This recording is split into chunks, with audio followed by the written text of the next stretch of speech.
그 사회를 보는 게 이렇게 쉬운 줄 몰랐어요. 처음으로 되게 쉽다는 생각이 듭니다. 그래서 이게 툭 던져놓고 저는 또 한번 경청을 해보도록 페널이 하겠습니다. 둘이라 그래요. 페널이 많으면 네. 교통 정리를 좀 해줘야 되는데 네. 페널이 둘이다 보니까 좋습니다. 아무튼 썰전 한번 또 네, 스타트 네, 달려보도록 네. 하겠습니다. 이번 질문은 학생부 전형, 과연 누구를 위한 전형인지 한번 이야기 나눠보도록 하겠습니다.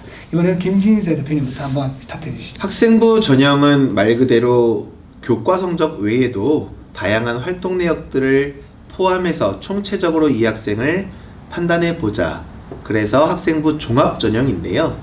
요즘 최근 트렌드를 보면 비교과에 대한 활동들에 대해서 객관적으로 평가할 수 있는 기준이 모호하고 그리고 어떤 것이 우위에 있다라고 이야기하기가 어렵기 때문에 학생부에 기재하는 분량 자체가 점점 항목도 줄어들고 있습니다. 물론 여러 가지 이유 때문에 그렇습니다.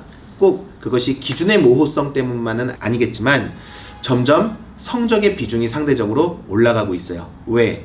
논란이 없거든요. 성적 좋은 학생들을 뽑았을 때에는 이건 정량적 평가이기 때문에 가급적 정성적 평가를 배제하고 정량적 평가로 갔을 때에는 사실 굉장히 공정성의 문제에 있어서 논란에서 휘말리기가 사실 쉽지가 않으니까 정량적 평가로 가고 있는 지금 추세다. 또 하나 그냥 깜깜이 전형이다, 그 다음에 금수저 전형이다, 혹은 강남 전형이다 말씀을 많이 하시는데 깜깜이 전형 아니고요, 금수저 전형 아닙니다. 그냥 대학들은 잘하는 학생들을 뽑는데 그 잘하는 학생들의 기준이 뭐냐?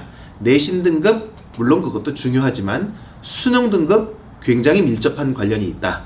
저는 그렇게 주장을 합니다. 근데 당연히 그 말씀에 공감하고요. 근데 어떻게 보면 입시적 관점으로 본다면, 그리고 이제 학생부 전형이라고 하는 게 지금 이제 학생부 종합 전형의 관점에서 본다면, 요거는 좀 이제 안타깝긴 하지만 어쨌든 입시는 줄 세우기란 말이죠. 그러니까 입시는 줄 세우는 관점에서 본다면 끝없이 누구보다 더 잘해야 되는 문제가 발생할 수밖에 없어요. 그러다 보니까 내신 성적이 좋으면 좋을수록 더 좋은 학교를 갈 수 있는 건 맞는데, 같은 내신이 성적일 경우에 그럼 누구를 선발할 거냐의 관점도 분명히 우리는 고려할 수밖에 없다는 거죠. 그렇다면 같은 성적이 있는 아이라면 뭔가 우리 전공과 관련된 다양한 경험, 혹은 이 전공에서 배울 교과목에 대한 어떤 성적의 향상, 혹은 높은 수준의 학습 양, 혹은 그것들을 활용해서 뭔가 실전적으로 눈앞에 보이는 문제를 해결해 봤던 경험, 혹은 그런 경험들이 꼬리에 꼬리를 물고 진행되는 어떤 그 학생 진로 성숙도라고 계속 얘기했던 그런 깊이 있는 어떤 과정 관리, 이런 것들이 있는 아이들이 훨씬 더 매력적으로 보일 수 있다는 거죠. 그래서 학생부 종합전형은 사실 성적이 좋은 아이들이 좋은 학교 가는 건 당연한데, 성적만 좋은 아이와 성적과 더불어서 다양한 어떤 진로 지향성이 있는 아이들과 비교한다면 당연히 성적 플러스 뭔가 활동에 역량이 있었던, 진로에 대한 고민과 경험이 있었던 아이들이 높은 평가를 받을 수밖에 없다. 그리고 때로는 그것이 약간 부족한 내신을 커버하기도 하더라. 그래서 학생부 종합전형의 관점이라면 당연히 진로적 목표성, 방향성, 성숙도가 있는 학생이 당연히 유리한 전형이라고 생각합니다. 뭐 또 다 제 얘기를 대변해 주셨어요. 아까 약간은 바뀔 수 있다. 네. 약간이에요. 네, 그러니까 큰 틀에서 룸은 이미 성적에서 다 결정이 나는데 그 큰 맥락을 잡지 아니하고 너무 지역적인 거에 치중하다 보면 오히려 소탐대실하는 경우가 생길 수 있다. 뭐 이렇게 생각이 들고요. 지금 학생부 전형 내에는 교과 전형은 내신의 반영 비율이 50%가 넘죠. 여러 가지 그 안에도 한 뭐 3가지 정도로 또 카테고리를 나눌 수 있겠지만, 학생부 교과 전형은 순수하게 학생의 내신 등급을 가지고서 판단하는 거예요. 학생부 종합 전형이라고 해서 내신을 안 보자가 아니라 내신 플러스 지역적 수준, 그 다음에 학생의 수준, 혹은 학교의 수준 다 총체적으로 고려해서 어쨌든 반영하자. 그 총체적으로 반영하는 것의 또 하나의 지렛대가 수능일 수 있는 거죠.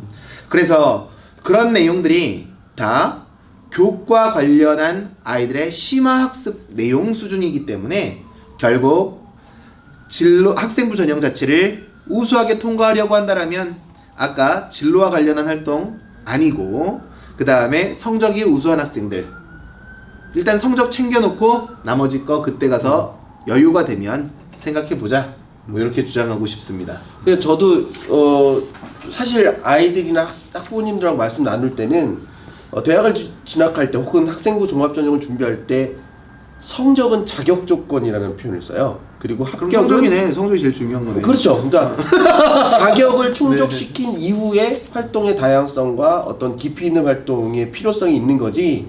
성적 자체가 안 되는데 활동만 많다고 좋은 학교 가겠다. 이거는 이제 욕심인 거죠, 욕심. 그래서 성적은 자격 조건이고 그 대신 합격은 다양한 활동의 경험이 최종 결정될 수 있다. 왜? 면접 1단계 성적이나 뭐 서류에 대한 종합평가 하시고 2단계 면접에서 그 아이의 활동에 대해서 그 서류 기반 면접이지만 진짜로 그걸 했는지 거기서 무엇을 느꼈는지를 면접을 통해서 결정하기 때문에 그렇게 말씀드리고 있는데 아까 말씀하셨던 것처럼 성적이 좋지 않은 학생들에게 다양한 활동은 의미가 없을 수 있으나 네. 같은 레벨의 성적이라면 그런 다양한 활동의 경험과 깊이 있는 어떤 경험은 훨씬 더 유리한 무기로서 활용되는 건 분명하다고 생각하고요. 예. 이게 지금 학생부 전형에서 아까 진로 관련한 이런 활동들이 굉장히 보여지기 많아요. 그래서 소위 지난번에 우리 말씀드렸던 스카이캐슬 같은 경우 보면 학생을 교과 활동에만 투입하는 것이 아니라 비교과 활동까지 컨설팅을 받으러 다녀야 되거든요. 네네네. 소위 사교육 비용 자체가 더 증대되는 부작용이 있는 측면이 하나가 있고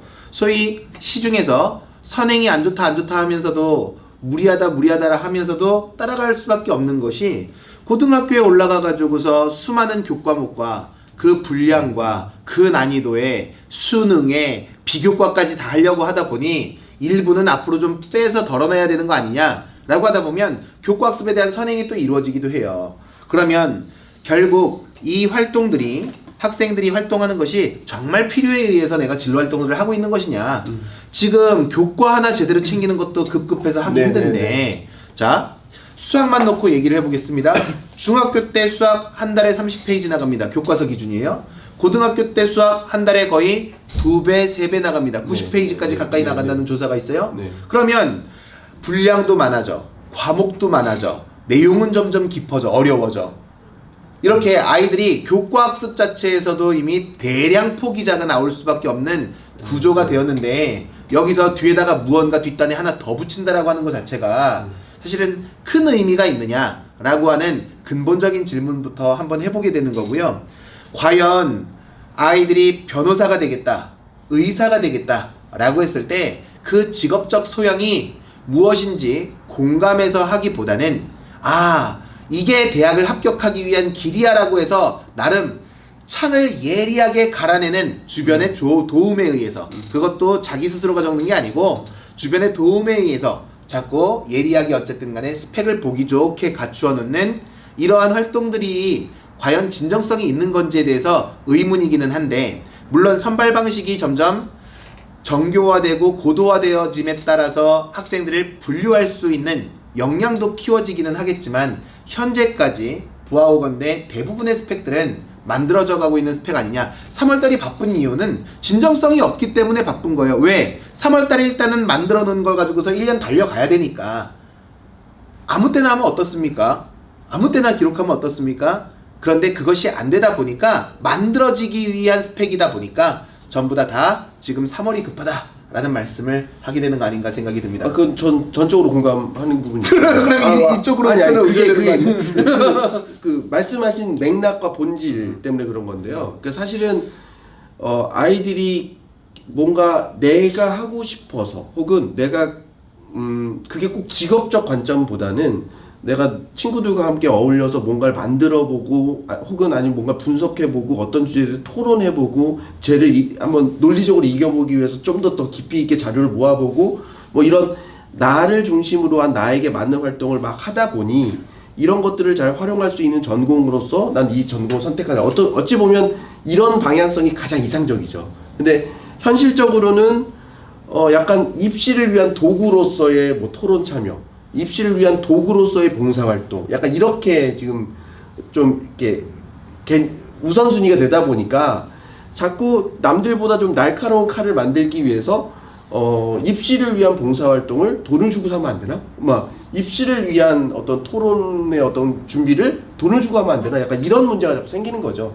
하지만 제가 볼 때 지금 워낙 학생부 종합전형이 많다 보니까 이 학생부 종합전형을 준비하는 과정 속에서 그러니까 일부 그런 자신이 갖고 있는 재력이나 아니면 힘을 입시에 활용하는 좀 안 좋은 경우도 많이 나오고 있지만 더 큰 중심의 줄기는 아까 말씀하셨던 그런 경험을 통해서 내가 잘하고 좋아할 수 있는 것들을 발견해내고 그 발견된 것들을 적극적으로 사용할 수 있는 뭐 진로나 전공을 찾아가는 그런 문화들이 좀 생겨 있다고 생각하고 지금 최근에 각 고등학교 홈페이지에 들어가 보시면 각 고등학교마다 학교 특색 사업들이 굉장히 다양하게 벌어지고 있어요. 근데 그 특색 수업 혹은 특색 사업에 진행되는 프로그램 자체가 선생님들도 굉장히 많은 애를 쓰고 계시고 그런 프로그램을 잘만 이용하면 정말 대학 가는데 많이 도움되게 될 것 같은 느낌이 많이 있거든요. 그래서 이 학기 초에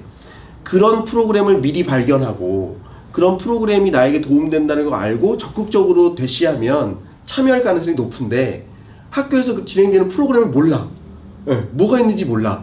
그리고 그것들이 소수만의 어떤 뭐 준비된 프로그램이야. 뭐 이런 문제들은 조금 아이들에게 빨리 알려주고 빨리 준비할 수 있는 그런 대비를 시켜주는 게 중요하지 않나 그런 생각을 해봅니다. 아까 말씀 중에 이제 뭐 동기부여 얘기도 나오셨고 뭐 하는데 네. 지금 아예 그냥 몇몇 사립대학들은 아예 모집 요강에 봉사활동 반영 안 하면 딱 써놨어요. 네네네. 이게 다 뭐냐 만들어진 스펙이다라는 걸 다 알고 있는 거예요. 그리고 또 하나 지금 학생들이 관련한 활동들이 뭐 다양하게 아까 말씀을 하셨는데 이게 교과 성적 가지고서 교과 성적이라고 하는 거는 국영수 과사 외에도 실제 교과서의 종류가 되게 많습니다. 그렇죠. 교과서 종류 다만 학교 선생님들이 그걸 채택을 안 해주시는 것 뿐이에요. 교과서라고 하는 거는 실제 만들어져 있지만 빛을 보지 못한 교과서가 엄청 많이 있어요. 네. 그리고 또 하나가 수학이 됐던 영어가 됐던 평가하는 방식 자체가 학생들의 동기부여에 굉장히 비우호적인 방식으로 평가를 다시 말해서 지필고사를 쭉 줄 세우는 이게 아니라 아까 수행평가가 늘어나게 되면 팀 전체의 과제를 부여하고 팀 전체가 동일한 배점을 받게 된다면 못하는 학생을 잘하는 학생이 가르치게 돼 있어요. 왜? 이 학생이 발표를 해야 되는데 얘 때문에 우리 팀 점수가 전체가 날아갈 수가 있으니까 얘를 가르칠 수가 있어요. 그러면 나도 가르치는 보람이 있고 네. 이 학생의 입장에서도 친구랑 더 관계가 좋아진다라고 네. 긍정적인 효과가 있을 수도 있고 하나의 사례를 드는 겁니다. 네. 그러면 이 학생의 입장에서도 자기가 나가서 발표할 수 있는 기회도 얻게 되니까 나도 이런 기회가 생기네? 공부를 이제 좀 해봐야 되겠네. 내가 내 친구들을 안 망가뜨리려면 여러 가지 평가 방식들이 다양하게 지금 개척되어 가고 있는 지금 시점에 있기 때문에 굳이 불필요하게 교과 외에 다른 것들을 갖다 벌리지 않아도 교과 내 자체로도 해결할 수 있는 방법들이 많이 있고 또 하나가 그런 방법들을 해결할 수 있는 실마리를 또 정부가 줬어요. 2015 교육개정 과정 자체가 평가 방식을 굉장히 다양하게 만들어 놓았습니다. 그렇기 때문에 학부모님 입장에서 또는 학원장님들의 입장에서 너무나 우리 못하는 학생들 혹은 밑에 있는 학생들이라고 해서 그 학생들이 이제 나고자다 혹은 그 학생들이 좀 번거롭다 이렇게 생각하지 않으셔도 충분히 동기부여할 수 있는 방법들은 교과 내에서도 얼마든지 제도적 장치가 갖추어질 수 있다. 저는 이렇게 판단을 합니다.